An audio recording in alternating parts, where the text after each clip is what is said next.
Good evening, everyone. Welcome. My name is Joe Davidge. I'm the Executive Director here at the Georgia Center for the Book. On behalf of the Georgia Center for the Book, the DeKalb County Public Library, and the DeKalb Library Foundation, welcome to another in our continuing series of author events. We're so very pleased that you've chosen to spend your evening with us, and we're very, very happy to once again have Kate Moore to talk about her latest book. Some of you may remember that several years ago, Kate came to our auditorium in Decatur and gave a bang up show that had a huge crowd. And it was just such a wonderful program that as soon as I saw Kate had a new book, I knew we had to have her back, albeit virtually. Just a few things before we start this evening's event. Our bookseller for tonight is Eagle Eye Bookshop, and we will drop a order link into the chat on the side of the screen. So if you would like a copy of the book, feel free to order from Eagle Eye Books. Our independent bookstores across the country and the globe have done so much during this pandemic to make sure that we have the books we need and the entertainment that we so desire while we've either been in lockdown or quarantining. So many of the bookstores here in the city of Atlanta offered curbside pickup, mail to home, and sometimes they even delivered books to customers' homes as well. So no matter where you are, we would encourage you to support those wonderful independent bookstores, especially Black independent bookstores and Black-owned businesses, because we truly desire a just society and a diverse literary community. Also, if you order those books from Eagle Eye, Kate has been very generous and has sent signed book plates for you all. So when you order a copy from Eagle Eye Books, they will go ahead and drop a signed book plate in that for you to enjoy. Also this evening, after we finish the formal presentation, if you would like to ask any questions, please feel free to drop that into the Q&A section of the Zoom meeting. You can find the Q&A button either at the top or bottom of your screen, depending on your device. We've also enabled live transcription tonight. So if you're an individual that requires that, you will see the CC button with the live transcription available for you, and you can turn that on and resize it as you need. We'd also like to say that if you want to visit any of our events coming up that we have in the month of July, and we do have a great docket, including Benji Moore and Brian Panowich, Nikki Salcedo and Vanessa Riley, and a wonderful Poetry Atlanta Presents poetry program on July 26th with Aruni Kashyap, Andrea Jurovich, Tiana Nobile, and it is going to be hosted by Amy Pence this time. Feel free to find us on our Eventbrite, where you can register for any and all of those events. And if you've missed any of our events, we do have a YouTube channel that we began last April. Whenever you watch a video, don't forget to like the video and also subscribe and turn on the notification bell. That way, when we post our videos, you can see them immediately. And we do post our videos weekly. So enjoy those anytime that you see fit. Right now, of course, I'd like to introduce our guest this evening. And like I said, we are so pleased that she has returned to do an event with us. Kate Moore grew up in Peterborough, England, where she dreamed of becoming a best-selling writer. After studying English literature at the University of Warwick, Kate embarked on a successful career in publishing as a nonfiction editor. And for over a decade, she rose to becoming an editorial director at Penguin Random House UK, working with authors including Craig Ravel Horwood, John Berriman, Chris Tarrant, Francesca Martinez, Lucy Brownlee, and Sarbet Arthwal. During this time, she also dabbled in writing and in humor books. And in 2008, her first Sunday Times bestseller, The Lover's Book, later republished as Roses Are Red, was published. As we approach a holiday, on July 4th, 2014, it became Kate's very own Independence Day, where she took a leap of faith and left her full-time role to become a freelance editor, author, and ghostwriter. On day one of this new venture, she had already secured commissions to write 4 books, and she never looked back. Over the next 3 years, she wrote 11 books, both under her own name and as a ghostwriter for some extraordinary people, and many of them became Sunday Times bestsellers. On April 17th, one of those 11 books, The Radium Girls, was published in America. And she became one of the best-selling history books of that year, and was an instant New York Times bestseller upon publication of the paperback. It has also won multiple awards, including a Goodreads Choice Award for Best History. A book that was a labor of love for Kate, who discovered the girls' story while directing a play about them. Alongside her publishing career, Kate has always maintained her love for theater, appearing as an actress in countless productions over the years.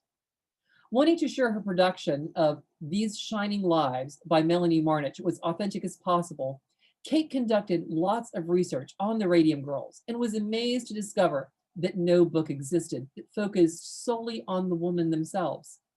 She hoped through her book that readers would feel as passionately for these women as she did. Since publication, Kate has personally presented this story of the Radium Girls in close to 30 states. What brings us here tonight is the story of Elizabeth Packard, a housewife and mother of 6, whose enemy is her husband of 21 years, a man so threatened by Elizabeth's intellect, independence, and unwillingness to stifle her own thoughts that he plots against her and has her committed to an insane asylum. The Woman They Could Not Silence is an indie next pick, one of USA Today's 5 books not to miss, and a Library Reads June 2021 pick. Once again, we are so very pleased to welcome Kate back to Georgia, although on our virtual platform. But once again, joining us here from the UK is Kate Moore. Kate? Thank you so much, Jo. Thank you everyone for joining us this evening. It's really wonderful that you've come along tonight. And if anyone's catching up later on the YouTube channel, I say welcome to you too, whatever time you're watching. Thank you for joining me. And thank you to the Georgia Centre for the book for hosting this evening's event. I am so excited to be here this evening talking to you about my new book. Here it is, The Woman They Could Not Silence. Elizabeth Packard was her name, but I suspect that many of you have never heard her name before because, as often happens to feisty women who stand up for themselves, history has chosen to forget Elizabeth and her legacy. It commemorates instead the men who tried but failed to silence her. I want to start this evening's presentation in a moment by doing a short reading from the book. Then I'll present, and then, as Jo said, there will be a chance to ask questions at the end. But as we begin, I just want you to try to picture Elizabeth Packard for a moment. A 43-year-old woman, a 5'1" Wonder Woman whose sheer spirit will take your breath away.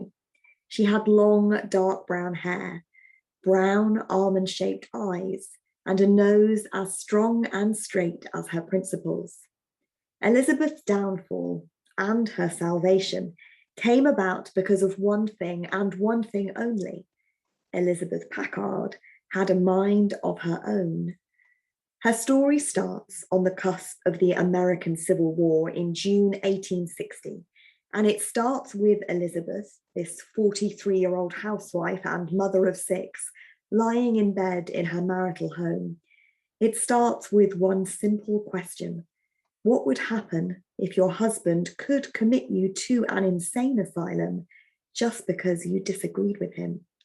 That's what happens to Elizabeth. And at this juncture, I'm going to turn to the reading, which is an edited extract from chapter 1. Before I begin, I just want to remind everyone that I write non-fiction and history books, non-fiction history books, because although I am at my heart a storyteller, and anyone who's read the Radium Girls will know this, I write in a very novelistic way because I want readers to be swept up in this history. I want them to walk in step with these historical figures who I hope don't feel like they are 160 years before. I hope that Elizabeth will feel like a sister, like a friend, that you can walk in step with her and feel as she feels. I hope the chapters end on cliffhangers and that you keep turning the pages late into the night. But even though I hope you will get swept up in this story, never forget that everything in this book is true. Every quotation, every line of dialogue comes from an authentic historical source, a record made by someone who was present at the time. So remember that as I read, that everything you're hearing happened. Everything Elizabeth goes through is exactly as it happened. So this is from chapter 1 of The Woman They Could Not Silence.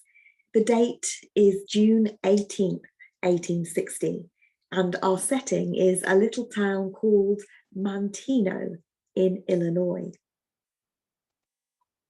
It was the last day, but she didn't know it.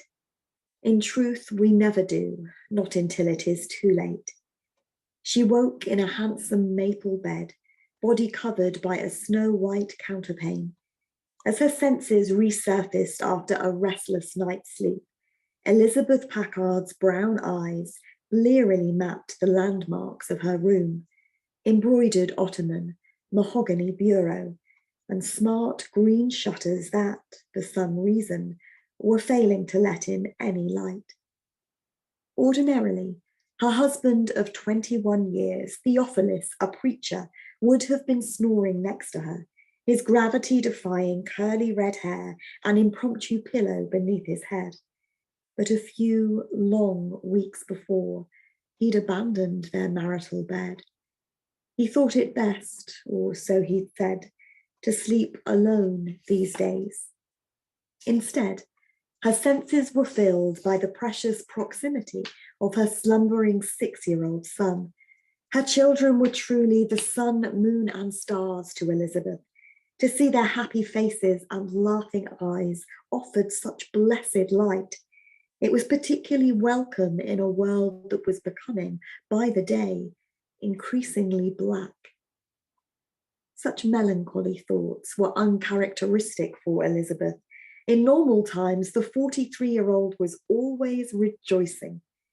But the splits that were even now threatening her country, with some forecasting an all-out civil war, were mirrored in her small domestic sphere within her neat 2-story home. Over the past 4 months, she and her husband had retreated behind those enemy lines, prompting much anxious foreboding from Elizabeth. The Packards had married in 1839, when Elizabeth was a green 22 and Theophilus a dusty 37. At first, all had seemed well. Elizabeth had been raised to be a silent listener, and her preacher husband contentedly became the sole mouthpiece in their marriage. To make him happy was the height of my ambition, Elizabeth wrote. That's all I wanted, to make my husband shine inside and out. The problem in their marriage had been he didn't make her shine in return. Their characters were as opposite as it was possible to get. Where Elizabeth was vibrant, sociable, and curious, Theophilus was gloomy, timorous, and, in his own words, dull. Elizabeth described their marriage as cheerless. Nevertheless, she said nothing to him directly. That is, until everything changed. In 1848, the first Women's Rights Convention was held in Seneca Falls, New York, unleashing a national conversation about the rights of women. It was one in which Elizabeth and, less willingly, Theophilus took part. Countless times, the couple had warm discussions on the subject. It was Elizabeth, naturally blessed with a most rare command of language, who triumphed in these fights. Yet her victories came at a cost. She felt the demonstration of her intellect prompted jealousy, lest I outshine him. Theophilus was stung to the quick, and his grievances slowly grew. He was the kind of man who counted them like pennies, recording slights in his diary with the miserly accuracy of a rich man unwilling to share his wealth. He grumbled crossly, "My wife was unfavorably affected by the tone of society, and zealously espoused almost all new notions and wild vagaries that came along." Perhaps the notion that caused him most consternation? In Elizabeth's words, "I, though a woman, have just as good a right to my opinion as my husband has to his." Elizabeth's newfound autonomy was anathema to Theophilus. Wives, obey your husbands became a scriptural passage oft quoted in their home. But Elizabeth was no longer silently listening. Defiantly, she kept on articulating her own thoughts, asserting her own self, inspired by the women's rights movement that it was her right to do so. Theophilus's response was telling. He did not allow his wife agency. He did not encourage her independence. Instead, he wrote that he had sad reason to fear his wife's mind was getting out of order. She was becoming insane on the subject of women's rights. On the morning of June 18th, 1860, Elizabeth shifted uncomfortably in bed, her disquiet slowly intensifying. Over the past 4 months, Theophilus had made it plain he wanted her gone. He could not cope with his newly outspoken wife, with her independent mind and her independent spirit, not least because Elizabeth did not keep her new character confined to their home. She asserted herself in public too. In the face of her impassioned eloquence, Theophilus felt powerless and furiously impotent. He conceived a plan. He kept it simple. Just 7 words intended to silence her once and for all. When the Packards next argued, he warned Elizabeth, if she did not conform, I shall put you into the asylum. Now you might think, as Elizabeth Packard did, well, what a ridiculous thing to say. Of course he can't send her to an asylum just for standing up to him. Of course he can't send her away just because she's an assertive woman. But there you, like Elizabeth, would be wrong. Because as crazy as it seems to us today, in Elizabeth's time, women were regularly committed for acts of self-assertion, even for simply reading novels. And so as Theophilus Packard voiced his concerns about his wife's mental health to his neighbours and parishioners, they too began to view Elizabeth's actions with alarm and suspicion. As Elizabeth grew in confidence, she decided that she would reject not only her husband's marital authority, but his spiritual authority too. She disagreed with the creed that he preached, and so she left to go and worship with the Methodists down the road. But of course, this was the final straw for Theophilus, and he publicly voiced his threat to send her to the asylum.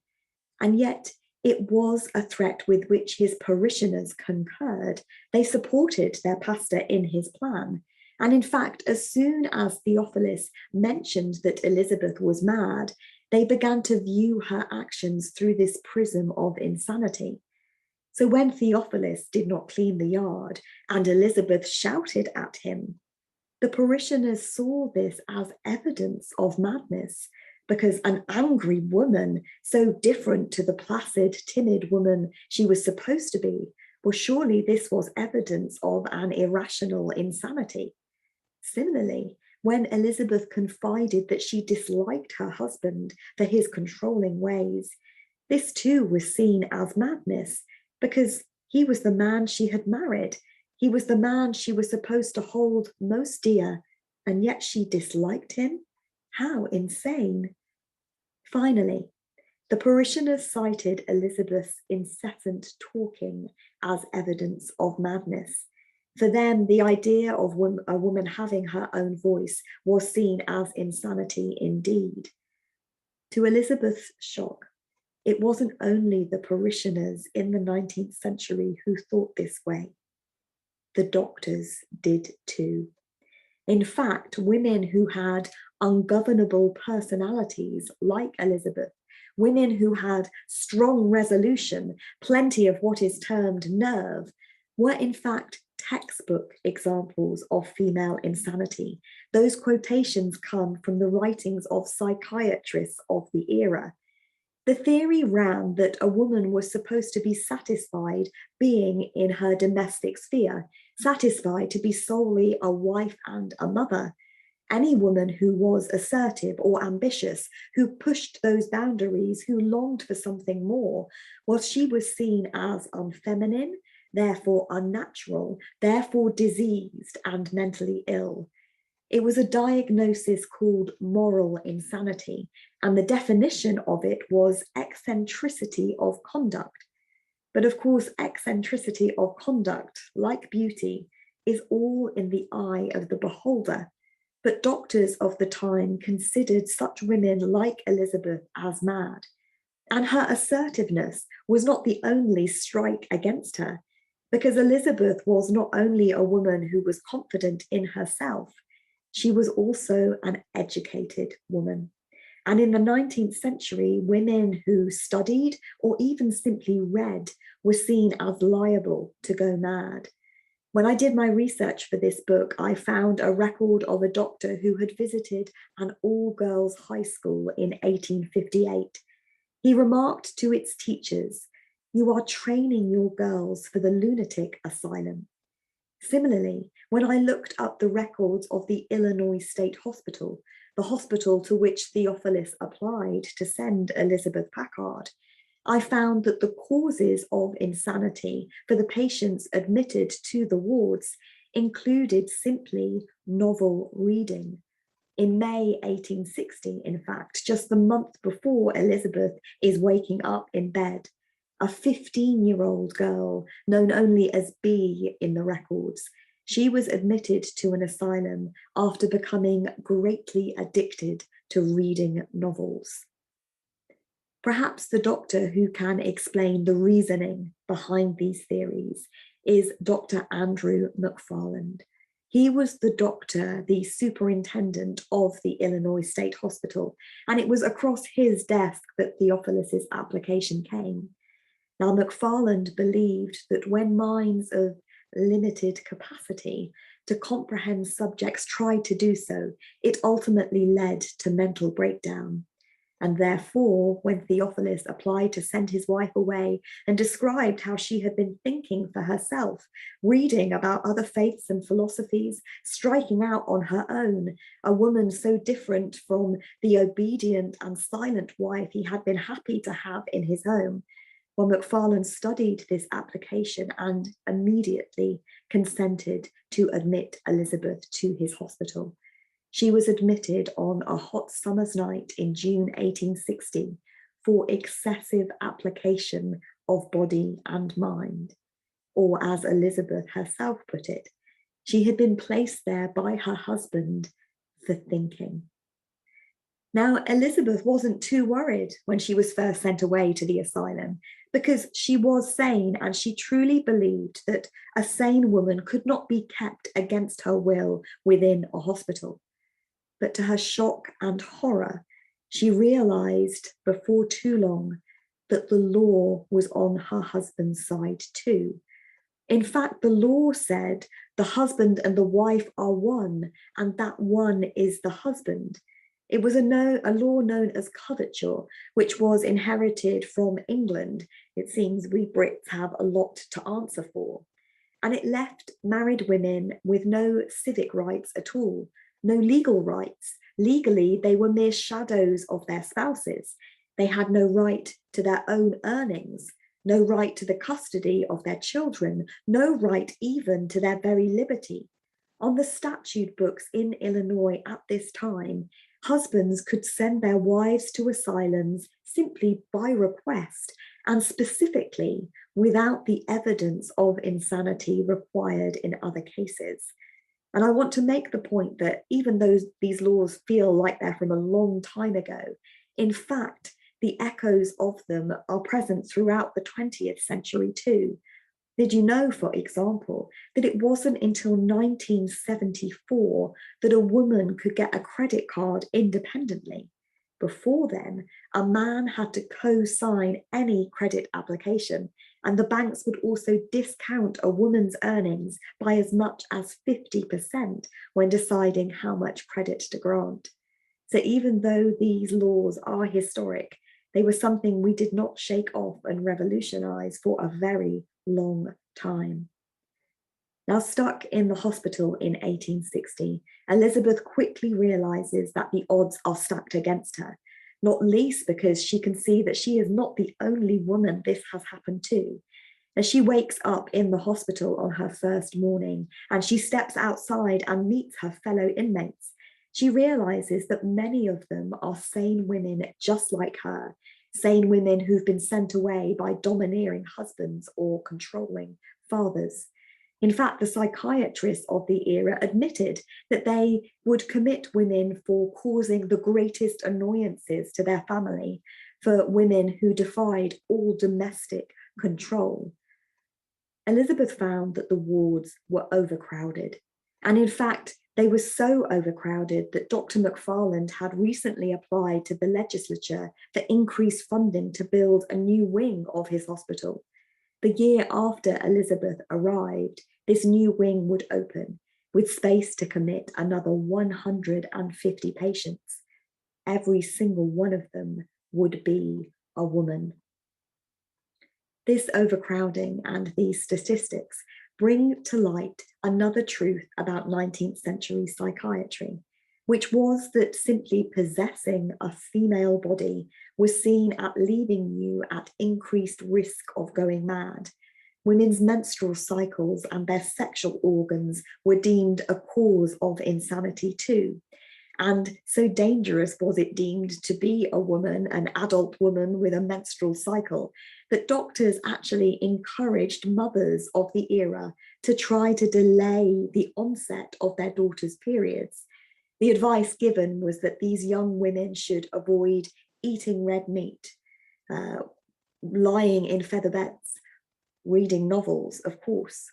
They were instructed to take cold shower baths and to wear drawers.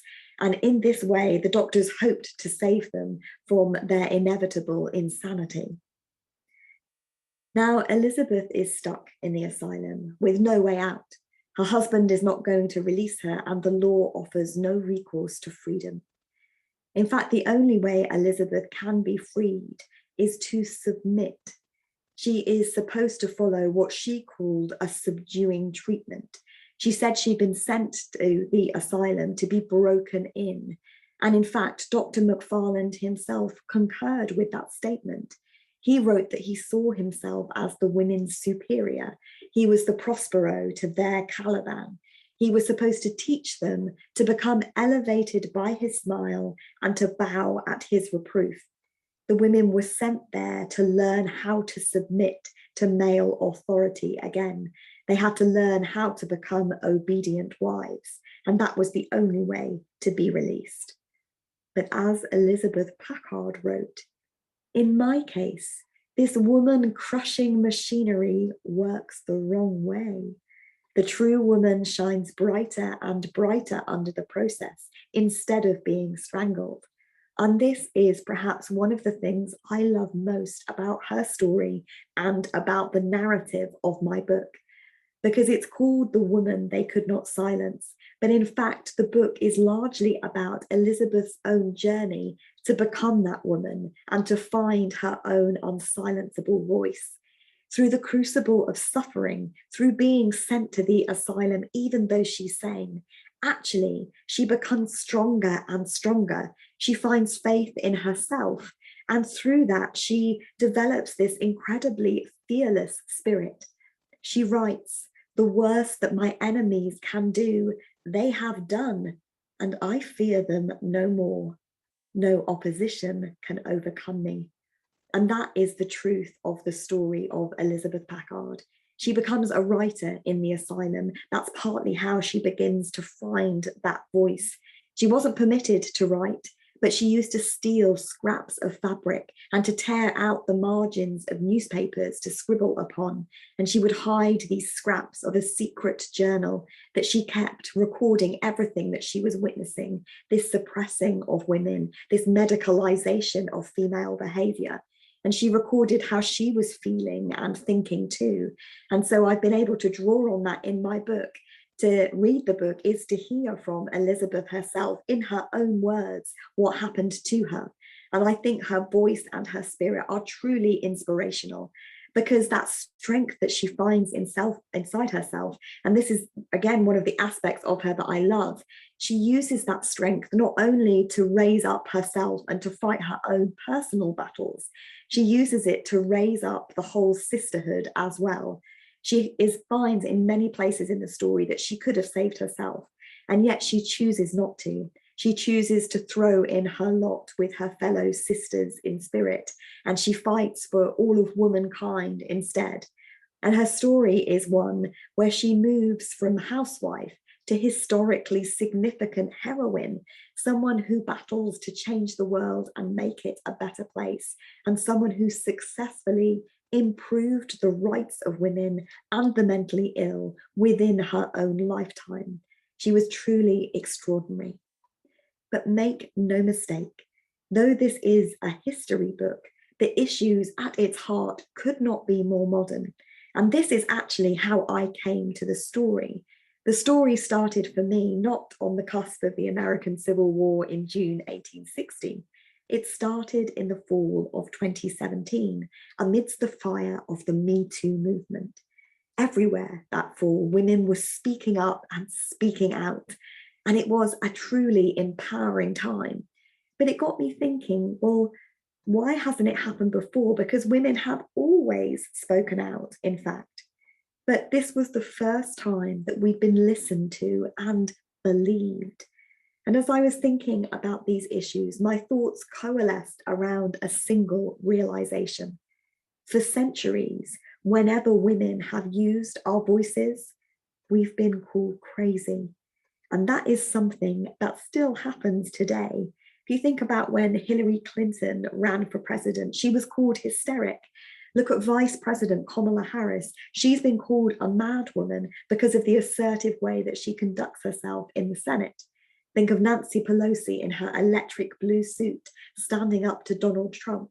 Well, Trump tweeted, "There is something wrong with her upstairs. She is a very sick person." To look at just last week, Britney Spears, a supposedly crazy woman who is now fighting to be released from the shackles of male control. These are issues that truly still resonate right up to the present moment and to the present day. And this is what I wanted to write about and explore in the book that I wrote after the Radium Girls. But I didn't want to write a polemic because, as I said earlier in the presentation, I think my strength as a writer is to be a storyteller. So what I wanted to try to find was one woman's story in history that would allow me to explore these issues, but almost behind the scenes. As I say, I wanted readers to get swept up in one woman's story, but as they finish the book, perhaps to take a sort of seat back and a step back and a breath and think, you know what, I can still see this happening all around me. And so I had to find this woman. I hoped she existed. I didn't know if she did. And so I started looking for her. I fell down a rabbit warren of internet searches about women and madness. And on the 15th of January, 2018, I first read about Elizabeth Packard in a University of Wisconsin essay that I randomly found online. I read her name. I thought her case sounded interesting from the very brief paragraph that was in that essay. And I started digging into her. And as I did so, I very quickly realized she was the woman I wanted to write about next. Because what a woman she is. Her fearlessness, her tenacity, her belief in herself, her talent as a writer, all these things are truly amazing. Just think about the way that she battles against the patriarchal authority of husband and doctor both. She fights against the received medical wisdom of the age. She fights against laws that keep her controlled. And she does it all with absolute belief and strength in herself. Her spirit was truly extraordinary. And I think she is perhaps the most fearless and resilient woman I have ever encountered. And of course, as I also dug into her story, what a gift for me as a narrative nonfiction writer, because her story is packed full of drama. This is a story that has got a twist of Gothic horror as I take you inside the insane asylums of the 19th century. It's got courtroom drama in it as Elizabeth ultimately ends up in a trial. It's also got this empowering fight for justice at its heart, this fight for injustice that still resonates today. And it stars this absolutely unbelievable and compelling heroine. What was not to like about this woman and this story? As I started my research, however, I very quickly realized I was going to be up against it, because there is no Elizabeth Packard special collection where you can go and research her work, which seems extraordinary to me because she contributed so much to the reform movements of the 19th century. There is no memorial to Elizabeth Packard either. However, there is a mental health centre named after Dr. Andrew McFarland in Springfield, Illinois, named after the doctor who kept this sane woman incarcerated for 3 long years. What I did find, however, were Elizabeth's own books, and they are truly extraordinary. She truly was a talented writer. And the fact that they exist at all is a gift to us through history, because without them, we would not know the real Elizabeth Packard and the real story behind what she went through. I didn't only want to use Elizabeth's own books, I wanted my book to be historically accurate and balanced. And I was lucky enough to be able to draw also on her husband's diary and the writings of her doctor. So you can hear from all 3 of them in the book and judge for yourself what you think about the situation. As well as these records, I was able to draw on court documents, on newspaper accounts, on the asylum's own records. Perhaps the thing that I was most struck by in the asylum's records was that the women, like Elizabeth, used to go and sew in a sewing room, and they would sew all the bedding and clothing that was required by the hospital. To my shock, however, as I scoured the records that listed all these thousands and thousands and thousands of items that the women made day in and day out, it also said that they made their own restraining jackets. And I thought that was truly shocking. Perhaps the most shocking thing that I uncovered in my research, however, was as I delved through the medical journals of the time. Now, I mentioned earlier that women's insanity was often deemed to be caused by their sexual organs. And so many of the treatments of the era focused on these too. And so women would have leeches applied to their genitals or caustics, or they'd have iced water injected inside them. The most horrifying treatment, however, was something called a clitoridectomy, which is exactly as it sounds. Doctors would cut off women's clitorises if they thought that they were mad. In the medical case notes of the doctors who carried out these surgeries, there were notes on the patients who had received the treatment. One such was a 20-year-old woman whose only so-called symptom of madness was that she liked to engage in serious reading.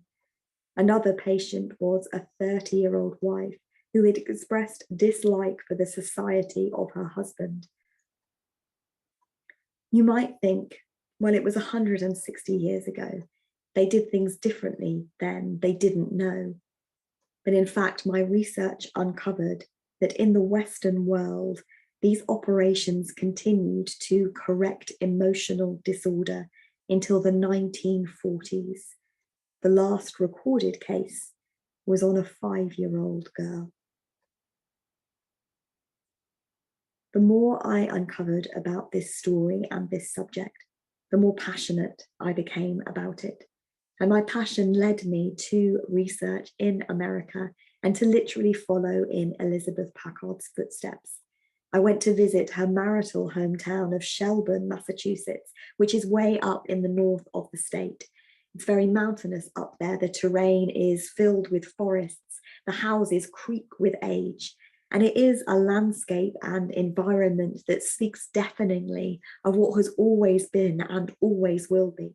And it was truly insightful to then travel west as Elizabeth Packard did, and to then physically exist in the wide open prairies of the Midwest with those enormous far-reaching skies above me, because Elizabeth's own mind opened like those skies as she too went on a journey to become the woman they could not silence.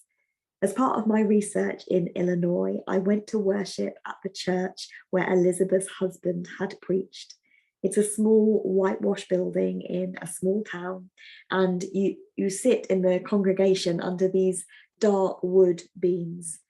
And again, I found it so illuminating to go and worship at that church, because as I stood and sat with the congregation, as our voices rose and fell in unison, as we all spoke and sang and prayed together, I realized truly what strength Elizabeth displayed in breaking away from that church, from that cohesive sense of community, a community she had always known and been part of, and to break away from that, to strike out on her own because of what she believed in her heart was right for her. Well, that seemed to me such an extraordinarily strong thing to have done. As a coda, the church now has a female pastor. And I just thought that was brilliant, that this church that had once tried to silence a woman is now led by a woman in the pulpit every Sunday service. Perhaps the most powerful part of my research was when I traveled to Jacksonville, Illinois, to visit the Illinois State Hospital where Elizabeth had been held. Like her, I walked past the stone gateposts that mark the borders of the asylum grounds. They're very old now, of course, the stone is crumbling, but they remain twice the height of a woman. And there is a very real sense of crossing over as you leave the noise of civilization behind you and move into the quiet of what is now a community park. I could see that there were abandoned buildings dotted about that park. And in fact, I interviewed locals who told me that they used to break into those abandoned hospital buildings as teenagers. There, they would traverse the long corridors, searching out the secrets of the insane asylum by flashlight. I moved through the park. The infant orchard that Elizabeth had written about had now grown to maturity. And the trees were so many and so verdant that as the wind whispered through them, it sounded like a chorus of voices speaking to me, though I could not decipher the message. To my disappointment, although some buildings still stood, the building in which Elizabeth had been held was demolished in 1984, and I could not see it personally. When they knocked it down, they kept the limestone windowsills because over the years, the patients had etched messages into them, words and pictures. And it seems that this site still does have secrets and messages to share with us, because in 1988, they uncovered a tranche of unmarked graves. The patients were always buried in unmarked graves with no funeral ceremony at all. Though the building that Elizabeth was held in was not there, it was still haunting for me to peer through the windows of those abandoned buildings. Inside them, I could see that the paint was unfurling from beneath the staircases. It looked like underwater seaweed or a drowning woman's hair. And I could glimpse through the windows orphan furniture that had been abandoned, a desk, a chair, a hat stand with no hats. The buildings were graffitied, "Don't open, dead inside." But I think it is important to open the doors to the past, because through them step people like Elizabeth Packard, with her skirts as wide as her spirit, and her voice as unsilenced through the centuries as it was when she herself lived. Elizabeth wrote, "Women are made to fly and soar, not to creep and crawl as the haters of our sex want us to." And despite the many changes that she made in law, despite the many ways she made the world a better place, I actually think Elizabeth's greatest legacy is this: Through her story, she teaches us all how to fly. She teaches us all that we must have strength and faith in ourselves. She teaches us what it means when you can stand strong on your own 2 feet and fight for what you believe in. She teaches us not to listen to what others say about us, to not comprehend, to fight back against that controlling way that people try to put us in a box and try to pigeonhole us. She says, no, strike out on your own, and this is how to do it. And I think her example is just so shining and so brilliant. Elizabeth herself wrote, I will not hide my light under a bushel. I will set it upon a candlestick that it may give light to others. And I think she does light the way through the centuries with that shining spirit of hers, with her resilience, with her fearlessness. And I hope that as readers read The Woman They Could Not Silence, and you meet Elizabeth Packard and bear witness to everything that she achieved and went through, I hope that you too will be touched by that light. I hope it touches your heart and your mind, and that you are lit from within with it too. Elizabeth wrote in 1860, as she's just starting out on her journey, that she didn't want to contribute to the Bible classes her husband ran. She said, I felt so small somehow, as though nothing I said was worth saying or hearing. I think many of us have been in that position. And if you think that Elizabeth can journey from that position to the strong woman that she ended up in, I think she tells us all that it is possible to do that. So observe her light, bear witness to it, and take it inside your soul. And I hope it inspires you just as it has done me. Thank you. Wow, thank you so much, Kate. That was an unbelievable presentation. I mean, we clearly see your passion and your devotion to this subject matter. Once again, folks, if you'd like to ask a question this evening, don't forget to type it into the Q&A section. You'll find that button at the top or the bottom of your screen, and we will go ahead and get those asked in turn. And of course, we're getting some wonderful compliments from the chats. We need a wonderful presentation. Can't wait to read the book. Thank you. What I found so striking, it is very, very readable. As you said, it's nonfiction that just reads like fiction. And all of a sudden, at 3 in the morning, you're like, oh my God, bloody hell. But I just got like 30 more pages. I'm going to slog through this. I loved your author's note. And I know that's maybe kind of a part that everybody kind of like glosses over. They just skip ahead and immediately start reading the narrative. But in your author's note, you say this is a historical book. It's a nonfiction book. It's takes place over 160 years. But it's not a book about mental health. It's a book about mental health used as a weapon. And that it's a book about power, who wields it, who owns it, and how they use it. And I think, I mean, it just, it's how you write even your chapters. It leads you to those final thoughts that you really need to think about and be put in a mindset to read this book, that it's about power and it's about how mental health was used as a weapon. There was no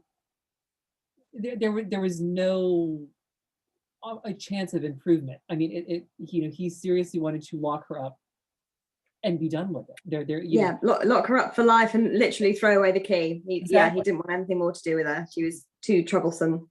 Mm-hmm.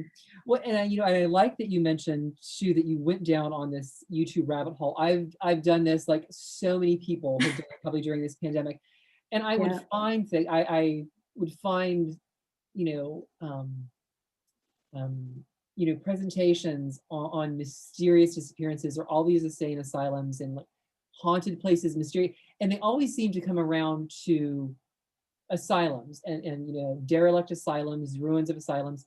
Some of them had graveyards that had been discovered that just had that had been undiscovered for years, that all of a sudden people had found the little tin stakes, and then all of a sudden all of the history came rushing back. But what I found in a lot of these presentations is that it was women. You rarely had eccentric men being committed, and that a lot of these stories about these mysterious places involved the commitment of women. and how easy it was to do this. That it just happened to be a novel. You could read a novel, it caused your blood to warm, and that made you undesirable in society. But it's amazing how it took very little to commit. Yeah. Really, really shocking. I mean, isn't it? I mean, as you say, the novel reading is the one that I think, particularly for a literary audience, really takes your breath away, because it would have been any one of us. Let's face it, even the fact that we're here debating these issues, would be enough to sort of, see you as at risk of going mad.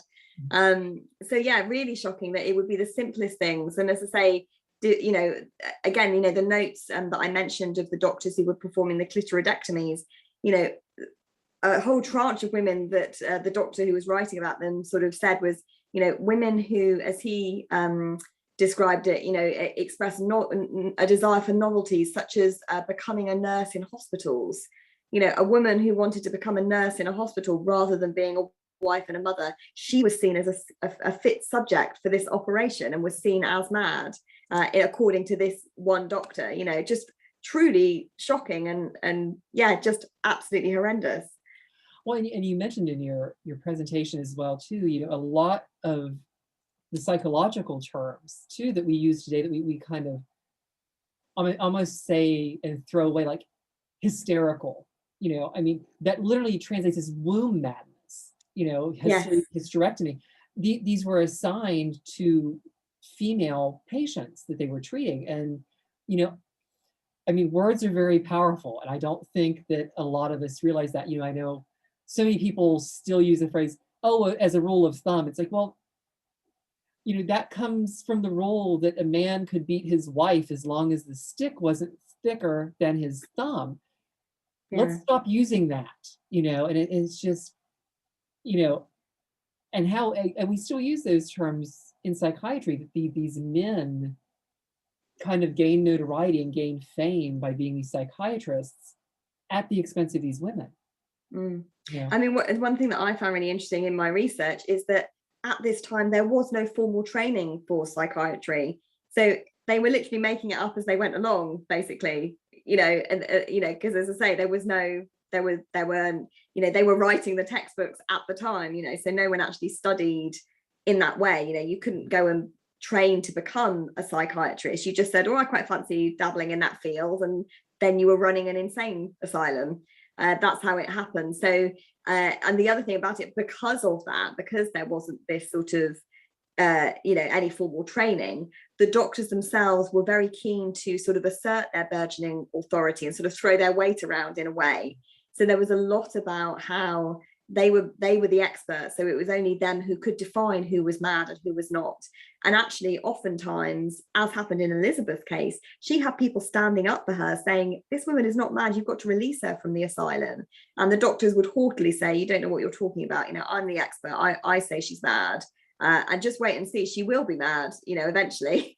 If she's not mad now, just wait, she'll give you the evidence that I say is there." And of course, in many cases, not in Elizabeth's case, but in many cases that would happen, because you're locked up in an insane asylum, you've lost your liberty, there's absolutely no way to get out, you're seeing abuse, you're being abused yourself, and anyone would, I talked in that author's note you mentioned about how powerlessness has an impact on mental health. Well, if you're powerless, it's so hard to fight against depression, anxiety, to have any kind of, it's hard to maintain a positive mental attitude when that's the situation that you're in, when you have no autonomy, control over your own destiny.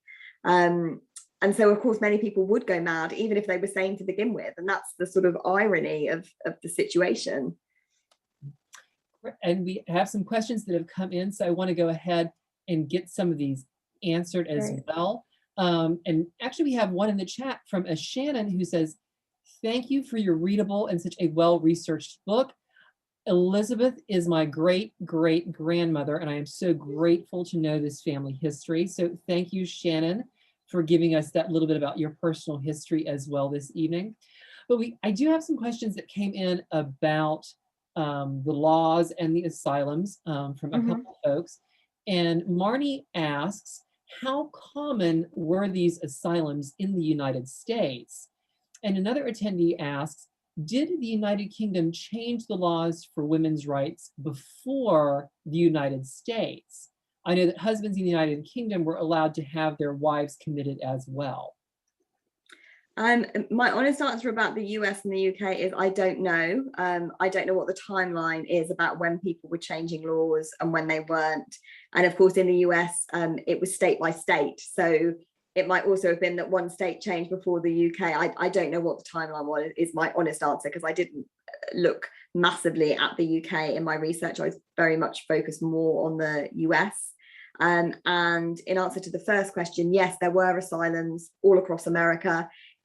Really from about sort of the 1830s onwards, they started to be built, and then more and more began to be built because I mentioned in my presentation the overcrowding. When Elizabeth is sent away, there's actually a waiting list of 240 patients, but she still manages to get in because she's obviously mad.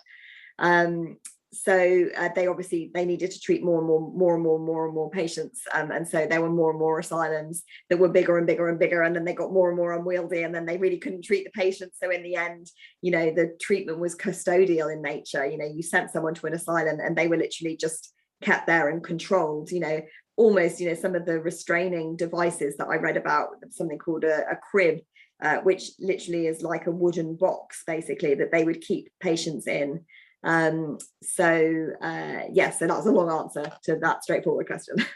Oh no, I grew up in West Virginia, and it's home to it's now used as a park, and they do ghost tours and things. It was Weston State Hospital, the Weston Asylum, and it was at one time in the United States, it was the largest cut stone structure built to house people.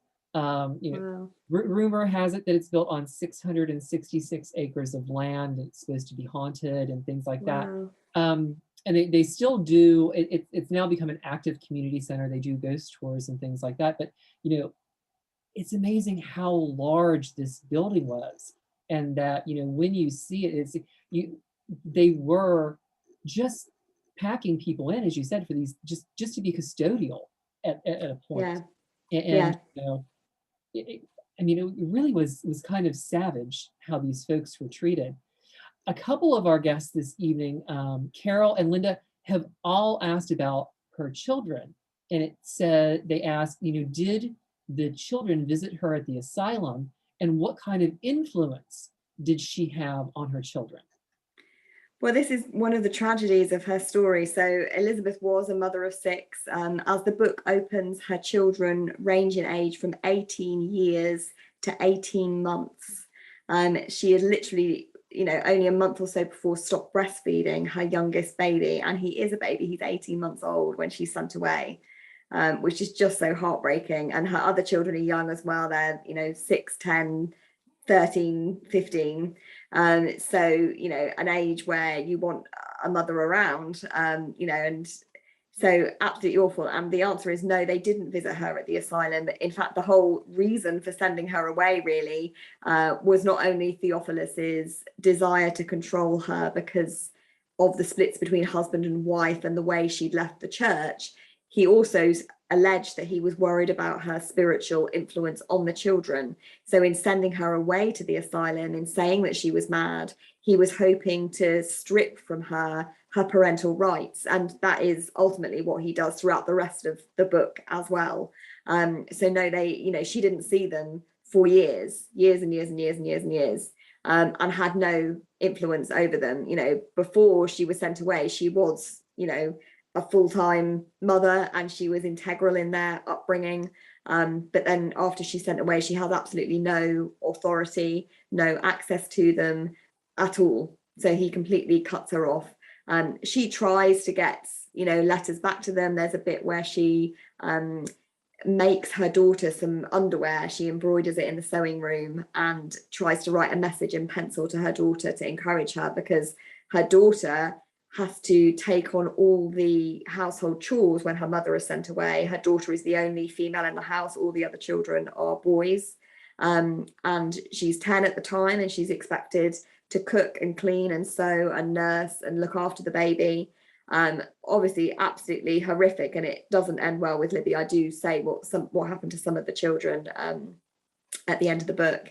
And so yeah, Elizabeth tries to get a message to them, but Macfarlane discovers it, and the message doesn't make it out of the asylum. So it's a real tragedy of Elizabeth's story. I don't want to ruin it for people, but if you keep reading, it isn't all dark and dastardly. There is a happy ending at the end of the book. But yeah, she essentially is divested of all parental authority, and her husband does that deliberately. Wow. So you mentioned her writing, and a guest of ours, Holly, has asked about that, and she asks, where did you find her books, and how was she published? That's a great question. So this is another part of Elizabeth's extraordinary story. So Elizabeth does become a writer in the asylum. She has this secret journal. She's got other writings as well, and she wants to publish. But every publisher she approaches rejects her. They don't even read the manuscript. Simply the fact that she'd been in the asylum was enough for them to say, no, we won't publish the writings of a mad woman. And Elizabeth at this stage, she's penniless, she's homeless, she's childless. She is 47 years of old at this point. She's been a housewife for all the preceding time of her life. She was a teacher at the very, very beginning of her life, a brilliant teacher, but since then has just been in the home. And yet Elizabeth is like, no, I want my stories and my voice to be heard. And so she determines, even though all the publishers have rejected it, I will make sure that they are published. And not only that, I'm going to earn a living from my writing. An extraordinary thing to say even today. And what she does is extraordinary because, as I say, she's got no capital whatsoever. Every publisher is rejecting it. Elizabeth is so forward thinking that ultimately she thinks, I'm going to, she doesn't use this word, crowdfund my books. And so she goes door to door and town to town, pitching her story in person to people. And she persuades them. She says, will you give me 50 cents towards me publishing my book? And I promise in 3 months' time, I will send you a finished copy and you can pay the balance of what the book is worth. But give me 50 cents now, and that's all I need. And she convinces thousands and thousands of people to invest. And that's how she gets her books in print. So I found her books, actually, they're now all digitized. So I did go to libraries and see original first editions in the libraries, but I was also able to work with a PDF of a scanned version of those original books, and they became bestsellers. So actually lots of libraries have them because Elizabeth became this very well-known figure nationally, even though she's been forgotten today. Well, that whole subscription selling like that Dickens did that too. That especially the Christmas Carol. I think that was one of the stories with the Christmas Carol, is that they said, oh hey, pay us $1, and then when it's published, we'll send you this lovely edition of it, and because his publisher really wasn't making money off of Charles Dickens any other way other than to sell a subscription like that. Yeah. So we have a question, and I don't want it to be a spoiler, so if it's a spoiler, let's mention it's a spoiler. But Shannon asks, she's in the process of reading the book, but she read that Samuel was her troublesome child and that he was the only one who didn't support her. Can you say more about that? Well, I think that kind of sums it up, really. Samuel took his father's side, which often happens in family dynamics, doesn't it? The children do sometimes feel torn between the children, but between their parents, sorry. So yeah, I mean, most troublesome just because, Samuel actually goes on to become perhaps the sort of the most successful of the Packard children. He becomes a lawyer, and actually he's got his own entry in the Chicago history books and things like that, because he goes on to become a very successful Chicago lawyer. And I think often very bright people can be troublesome teenagers because they're using their brain so much to push back and that sort of thing. And so he was pushing back against his mother and went with his father's side. And so that's really what that line is about. But again, there is a twist later in the book, which I won't go into, but that's how it is at the beginning. Excellent, excellent. Well, speaking of book, don't forget Eagle Eye Books is our bookseller this evening, and we have the order link over there for you all. You can order a copy.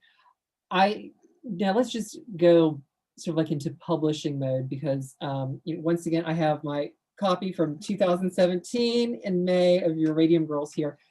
And I mean, they are just amazing books to look at as well. And I was intrigued by the cover, and I'm intrigued by this cover as well, that, you sort of like have that, uranium green with the glow around certain letters, and, just so well designed. And this one, where Elizabeth's picture is just taken and broken up in a very jail bar kind of look. Was this, the art director, did you have any say over this? Did they send you pictures and you were just like, wow, that's it, and we're surprised?